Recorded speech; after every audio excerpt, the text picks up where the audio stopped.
ಕರ್ನಾಟಕ ರಾಜ್ಯದ ಪ್ರತಿಯೊಬ್ಬ ಆತ್ಮೀಯ ಸರ್ಕಾರಿ ನೌಕರರೇ, ನಿವೃತ್ತ ಸರ್ಕಾರಿ ನೌಕರರೇ, ಪಿಂಚಣಿದಾರರೇ, ಅನುದಾನಿತ ನೌಕರರೇ, ಗುತ್ತಿಗೆ ನೌಕರರೇ, ರಾಜ್ಯ ಸರ್ಕಾರ ಈ ದಿನ ಮಂಡನೆ ಮಾಡಿದಂಥ ಬಜೆಟ್ನಲ್ಲಿ ರಾಜ್ಯ ಸರ್ಕಾರಿ ನೌಕರರಿಗೆ, ನಿವೃತ್ತ ನೌಕರರಿಗೆ, ಪಿಂಚಣಿದಾರರಿಗೆ, ಕುಟುಂಬ ಪಿಂಚಣಿದಾರರಿಗೆ ಯಾವೆಲ್ಲ ಗುಡ್ ನ್ಯೂಸ್ಗಳನ್ನು ಕೊಟ್ಟಿದೆ, ನಮ್ಮ ನಿರೀಕ್ಷೆಗಳು ಏನಾಗಿತ್ತು, ಆ ನಿರೀಕ್ಷೆಗಳನ್ನು ರಾಜ್ಯ ಸರ್ಕಾರ ಈಡೇರಿಸಿದೆಯಾ, ಮಾನ್ಯ ಮುಖ್ಯಮಂತ್ರಿಗಳಾದ ಸಿದ್ದರಾಮಯ್ಯ ಅವರು ಪ್ರತಿಯೊಬ್ಬರಿಗೂ ಗುಡ್ ನ್ಯೂಸನ್ನು ಕೊಟ್ಟಿದ್ದಾರಾ, ಇದ್ರ ಬಗ್ಗೆ ವಿವರವಾದ ಮಾಹಿತಿಯನ್ನು ತಮ್ಮ ಮುಂದೆ ಶೇರ್ ಮಾಡ್ತೀನಿ. ಈ ಮಾಹಿತಿಯನ್ನು ತಮ್ಮ ಮುಂದೆ ಶೇರ್ ಮಾಡೋದಕ್ಕಿಂತ ಮುಂಚಿತವಾಗಿ ಯಾರೆಲ್ಲ ಈ ಚಾನಲ್ಗೆ ಸಬ್ಸ್ಕ್ರೈಬ್ ಆಗಿಲ್ಲ, ದಯವಿಟ್ಟು ಕೆಳಗಡೆ ಕಾಣ್ತಾ ಇರೋಂಥ ಸಬ್ಸ್ಕ್ರೈಬ್ ಬಟನನ್ನು ಒತ್ತಿ ಬೆಲ್ ಐಕನನ್ನು ಕ್ಲಿಕ್ ಮಾಡಿ, ಆಲ್ ಅಂತ ಮಾಡಿ.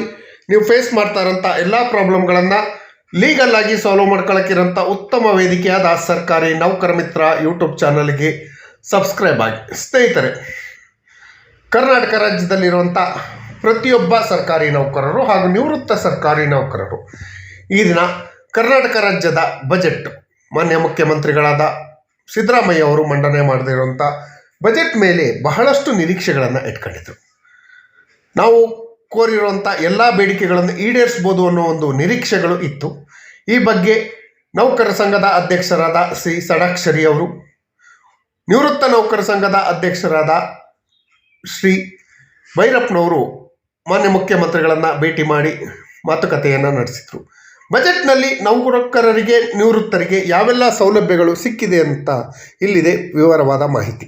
ಸ್ನೇಹಿತರೆ, ಕರ್ನಾಟಕ ರಾಜ್ಯದ ಮಾನ್ಯ ಮುಖ್ಯಮಂತ್ರಿಗಳಾದ ಸಿದ್ದರಾಮಯ್ಯ ಅವರು ಇವತ್ತು ಮಂಡನೆ ಮಾಡಿದಂಥ, ಅಂದರೆ ಮಾರ್ಚ್ 6, 2026ರಂದು ಮಂಡಿಸಿದಂಥ 2026-27ನೇ ಸಾಲಿನ ಬಜೆಟ್ನಲ್ಲಿ ಕರ್ನಾಟಕ ರಾಜ್ಯ ಸರ್ಕಾರಿ ನೌಕರರು, ಪಿಂಚಣಿದಾರರಿಗೆ ಕೆಲವೊಂದು ಪ್ರಮುಖವಾದ ನಿರ್ಧಾರವನ್ನು ಬಜೆಟ್ನಲ್ಲಿ ಘೋಷಣೆ ಮಾಡಿದೆ.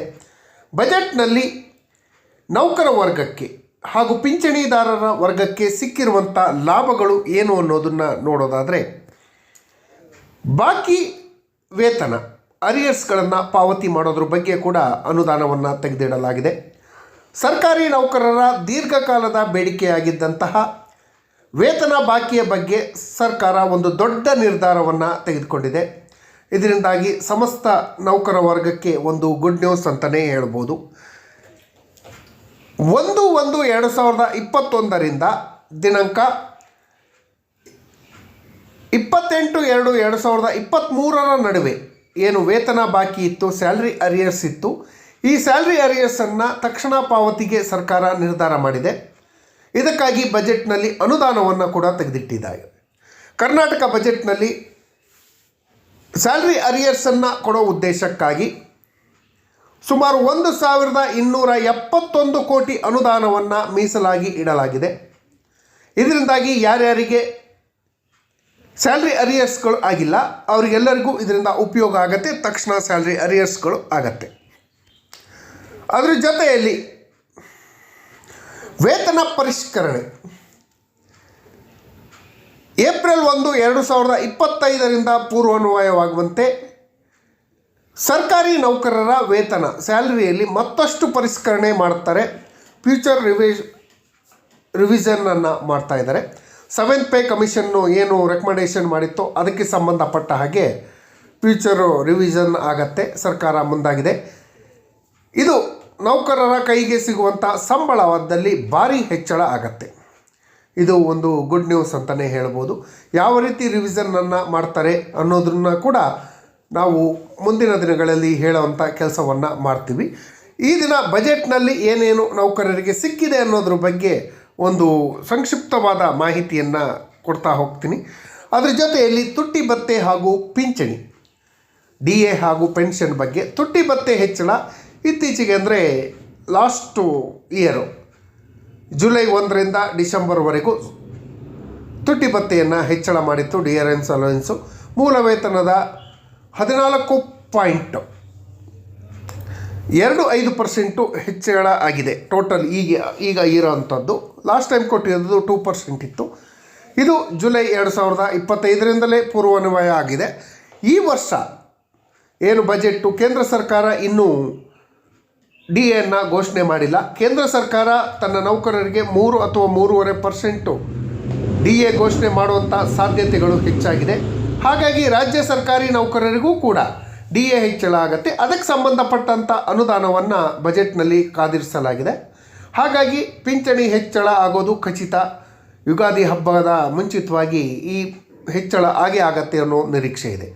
ಅದರ ಜೊತೆಯಲ್ಲಿ ಸ್ನೇಹಿತರೆ, ಪಿಂಚಣಿ ವೆಚ್ಚ, ಪೆನ್ಷನ್ ಎಕ್ಸ್ಪೆನ್ಸ್ ಬಗ್ಗೆ ಈ ವರ್ಷದ ಬಜೆಟ್ನಲ್ಲಿ ಪಿಂಚಣಿ ಹಾಗೂ ಪಿಂಚಣಿಗಾಗಿ ವೇತನಕ್ಕಾಗಿ ಸುಮಾರು ಬಜೆಟ್ನ 1.36 ಕೋಟಿ ಅಂದರೆ 1,36,000 ಕೋಟಿ ರೂಪಾಯಿ ಹಣವನ್ನು ಮೀಸಲು ಇಟ್ಟಿದೆ.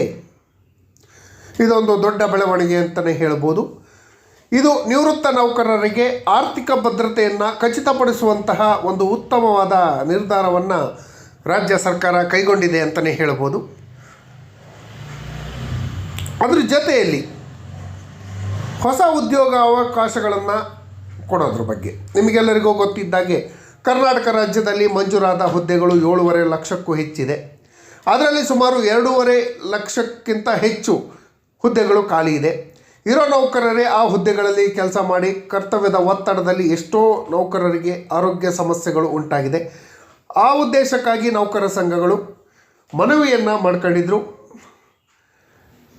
ಏನು ನಮಗೆ ಖಾಲಿ ಇರುವಂಥ ಹುದ್ದೆಗಳನ್ನು ಭರ್ತಿ ಮಾಡಿ ಕೆಲಸದ ಒತ್ತಡವನ್ನು ಕಡಿಮೆ ಮಾಡಬೇಕು ಅಂತ ಸರ್ಕಾರ ಈ ಬಗ್ಗೆ ಒಂದು ನಿರ್ಧಾರವನ್ನು ಕೈಗೊಂಡಿದೆ. ಖಾಲಿ ಇರುವಂಥ ಸುಮಾರು 56,432 ಸರ್ಕಾರಿ ಹುದ್ದೆಗಳನ್ನು ಭರ್ತಿ ಮಾಡಲು ಸರ್ಕಾರ ಕ್ರಮ ಕೈಗೊಂಡಿದೆ. ಇದು ಹಾಲಿ ಇರುವ ನೌಕರರ ಮೇಲಿನ ಕರ್ತವ್ಯದ ಒತ್ತಡವನ್ನು ಕಡಿಮೆ ಮಾಡಲು ಸಹಕಾರಿಯಾಗುತ್ತೆ. ಈ ಬಜೆಟ್ನಲ್ಲಿ 2026-27 ಬಜೆಟ್ನಲ್ಲಿ ಸಿಕ್ಕಿದ್ದು ಇಷ್ಟು.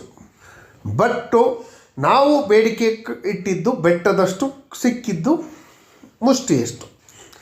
ಸ್ನೇಹಿತರೆ, 7th ಪೇ ಕಮಿಷನನ್ನು ಸುಮಾರು 30 ಶಿಫಾರಸುಗಳು ಜಾರಿಯಾಗಲು ಬಾಕಿ ಇದೆ ಅಂತ ಹೇಳಿದ್ದು, ಅದ್ರ ಬಗ್ಗೆ ಅನುದಾನವನ್ನು ಸರ್ಕಾರ ತೆಗೆದಿಟ್ಟಿಲ್ಲ. 10% ಅಡಿಷ್ನಲ್ ಪೆನ್ಷನ್ ಇರ್ಬೋದು, ಪೆನ್ಷನ್ ಬೆನಿಫಿಟ್ಸ್ ಬಗ್ಗೆ ಯಾವುದೇ ನಿರ್ಧಾರವನ್ನು ಕೈಗೊಂಡಿಲ್ಲ. ಅದೇ ರೀತಿ ನಿವೃತ್ತ ಸರ್ಕಾರಿ ನೌಕರರು ಪಿಂಚಣಿದಾರರಿಗೆ ಬಾಕಿ ಇರುವಂತಹ ಸೌಲಭ್ಯಗಳನ್ನು ಕೂಡ ಇದುವರೆಗೂ ಕೊಟ್ಟಿಲ್ಲ. ನಿವೃತ್ತ ನೌಕರರು ಪಿಂಚಣಿದಾರರಿಗೆ ಕ್ಯಾಶ್ಲೆಸ್ ಟ್ರೀಟ್ಮೆಂಟು ಸಂಧ್ಯಾ ಕಿರಣ ಯೋಜನೆಯನ್ನು ಇದುವರೆಗೆ ಜಾರಿ ಮಾಡೋ ಬಗ್ಗೆ ಬಜೆಟ್ನಲ್ಲಿ ಯಾವುದೇ ಆಶ್ವಾಸನೆಯನ್ನು ಕೊಟ್ಟಿಲ್ಲ. ಪ್ರಮುಖವಾಗಿ NPS ಎಂಬ ಭೂತವನ್ನು ರದ್ದುಪಡಿಸಿ OPS ಜಾರಿ ಮಾಡಬೇಕು ಅಂತ ಹೇಳಿ ಹಲವಾರು ವರ್ಷಗಳಿಂದ ನೌಕರರು ಹೋರಾಟ ಮಾಡ್ತಾ ಇದ್ದಾರೆ. ಈ ಬಗ್ಗೆ ಕೂಡ ಬಜೆಟ್ನಲ್ಲಿ ಯಾವುದೇ ಪ್ರಸ್ತಾಪಗಳನ್ನು ಮಾಡದೇ ಇರೋದು ಸಮಸ್ತ ಸರ್ಕಾರಿ ನೌಕರರಿಗೆ ಒಂದು ಬೇಜಾರದ ಸಂಗತಿ ಅಂತಲೇ ಹೇಳ್ಬೋದು. ಅದರ ಜೊತೆಯಲ್ಲಿ ನೌಕರರ ಮೇಲಿನ ಹಲ್ಲೆಗೆ ಸಂಬಂಧಪಟ್ಟ ಹಾಗೆ ಹಲ್ಲೆ ನಡೆಸಿದವರ ಮೇಲೆ ಕಠಿಣ ಕ್ರಮ ಕೈಗೊಳ್ಳುವಂಥ ಪ್ರತ್ಯೇಕ ಕಾನೂನನ್ನು ಮಾಡಬೇಕು ಅಂತ ಹೇಳಿದರು. ಅದನ್ನು ಬಜೆಟ್ನಲ್ಲಿ ಘೋಷಣೆ ಮಾಡಿಲ್ಲ. ಆದರೆ ಕಾನೂನು ಇಲಾಖೆಯಲ್ಲಿ ಫೈಲ್ ಇರೋದರಿಂದ ಅದು ಕೂಡ ಜಾರಿ ಆಗ್ಬೋದು. ಅದರ ಜೊತೆಯಲ್ಲಿ ಇಂಪಾರ್ಟೆಂಟಾಗಿ ಗೌರ್ಮೆಂಟ್ ನೌಕರರಿಗೆ ಮಿಲಿಟ್ರಿ ಕ್ಯಾಂಟೀನ್, ಪೊಲೀಸ್ ಹಾಗೂ ಮಿಲಿಟರಿಯರಿಗೆ ಇರುವಂಥ ಕ್ಯಾಂಟೀನ್ ಮಾದರಿಯಲ್ಲಿ ಕ್ಯಾಂಟೀನ್ಗಳನ್ನು ಜಿಲ್ಲಾ ಕೇಂದ್ರಗಳಲ್ಲಿ MSIL ಮೂಲಕ ತೆಗಿಬೇಕು ಅಂತ ಹೇಳಿ ಬೇಡಿಕೆಯನ್ನು ಇಟ್ಟಿದ್ದು, ಆ ಬೇಡಿಕೆ ಕೂಡ ಸರ್ಕಾರ ಯಾವುದೇ ಮನ್ನಣೆಯನ್ನು ಕೊಡದೇ ಇರೋದು ತೀವ್ರ ನಿರಾಶೆಗೆ ಕಾರಣ ಆಗಿದೆ. ಅದರ ಜೊತೆ ಕ್ಯಾಶ್ಲೆಸ್ ಟ್ರೀಟ್ಮೆಂಟಲ್ಲಿ ಪ್ರತಿ ತಿಂಗಳು ನೌಕರರಿಂದ ವಸೂಲಿ ಮಾಡುವಂತಹ ಹಣವನ್ನು ವಸೂಲಿ ಬಿಟ್ಟು ಅದನ್ನು ಕ್ಯಾಶ್ಲೆಸ್ ಆಗೇ ಕೊಡಬೇಕು, ಫ್ರೀಯಾಗಿ ಟ್ರೀಟ್ಮೆಂಟ್ ಕೊಡಬೇಕು ಅಂತ ಕೇಳ್ಕೊಂಡಿದ್ದು, ಅದು ಕೂಡ ಇಲ್ಲಿ ಆಗಿಲ್ಲ. ನೌಕರರ ಬಹುತೇಕ ಬೇಡಿಕೆಗಳು ಈ ಬಜೆಟ್ನಲ್ಲಿ ಈಡೇರದೇ ಸುಮಾರು ನಿರಾಶೆ ಇದೆ. ಅದ್ರ ಜೊತೆಯಲ್ಲಿ ಒಂದು ಸಂತೋಷದ ಸುದ್ದಿಗಳು ಇದೆ. ಈ ಎಲ್ಲ ಸುದ್ದಿಗಳ ಜೊತೆಯಲ್ಲಿ ನೌಕರರ ಎಲ್ಲ ಬೇಡಿಕೆಗಳನ್ನು ಸರ್ಕಾರ ಈಡೇರಿಸುವಂಥ ಕೆಲಸವನ್ನು ಮಾಡಬೇಕು ಅಂತ ಹೇಳಿ ಸರ್ಕಾರದಲ್ಲಿ ಮಾಡಿಕೊಂಡು ಪೂರಕ ಬಜೆಟ್ನಲ್ಲಾದರೂ ನೌಕರರಿಗೆ ಬಾಕಿ ಇರುವಂಥ ಪಿಂಚಣಿದಾರರಿಗೆ ಬಾಕಿ ಇರುವಂತಹ ಸೌಲಭ್ಯಗಳನ್ನು ಕೊಡಬೇಕು. ಅದರಲ್ಲಿ ಇಂಪಾರ್ಟೆಂಟಾಗಿ 10% ಅಡಿಷ್ನಲ್ ಪೆನ್ಷನ್ ಬಗ್ಗೆ ಹೆಚ್ಚಿನ ಗಮನವನ್ನು ರಾಜ್ಯ ಸರ್ಕಾರ ಹರಿಸಬೇಕು.